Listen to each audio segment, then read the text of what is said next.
ہے آپ کی کہ دونوں دوائیاں دونوں یک وقت استعمال کرے آدمی یا آگے پیچھے جو بھی ہے؟ ٹھیک ہے ٹھیک ہے. اچھا جی، گزشتہ پروگرام میں آپ نے پریونٹیو کے لیے 3 نسخے بتائے: arnica M plus opium M,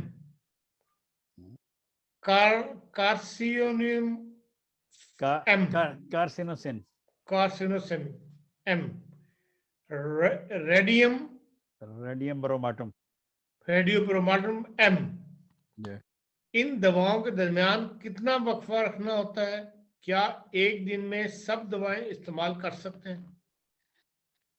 دیکھیں جی، میں نے تو یہ کہا تھا کہ اگر ہم لوگ مہینے میں ایک بار ان دواؤں کو اپنے استعمال میں رکھیں تو اللہ تعالیٰ ہمیں بے شمار بیماریوں سے محفوظ رکھ سکتا ہے، یا ہم بے شمار بیماریوں سے بچ سکتے ہیں. مثلا اگر آج اس ہفتے آپ نے کارسینوسن لی ہے، آپ 3 دن بعد ریڈیم بروماٹم لے سکتے ہیں، کوئی مسئلہ نہیں. پھر اس کے 3 دن بعد آپ کارسینوسن کیا آرنیکا اوپیم لے سکتے ہیں. یہ 2-3 دن کے وقفے سے اپنے مہینے میں ایک بار لینی ہے. اگر ہر ہفتے ایک دوائی لیتے رہیں تو، لیکن یہ آگے پیچھے بھی لی جا سکتی ہے، ایک دن میں بھی لی جا سکتی ہے، لیکن اس کا پھر اتنا فائدہ نہیں ہوگا. بہتر یہی ہے کہ ہفتے میں ایک بار ایک دوائی لیں.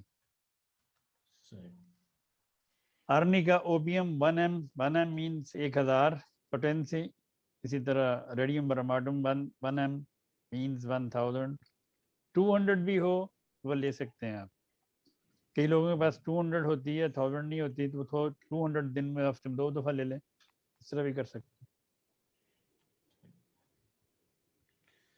پھر ایک سوال ہے جی، کیا ایکینیشیا صرف رات کے وقت ہی دی جا سکتی ہے بچوں کو؟ جزاک اللہ خیر. کیا دوپہر کھانے کے بعد بھی دی جا سکتی ہے؟ جس طرح کسی نے سوال بھیجا میں نے پڑھ دیا ہے اب. ٹھیک ہے، ایکینیشیا کسی بھی وقت دی جا سکتی ہے. رات کو سونے کے وقت بچوں کو اس لیے کہتے ہیں کہ بچوں نے اس کے بعد کچھ زیادہ کھانا پینا نہیں ہوتا، پھر دوائی آرام سے ڈیپ جا کے اس کا اچھا اثر دکھاتی ہے. اس لیے میں کہتا ہوں کہ رات کو دیں، ورنہ دن میں بھی دی جا سکتی ہے.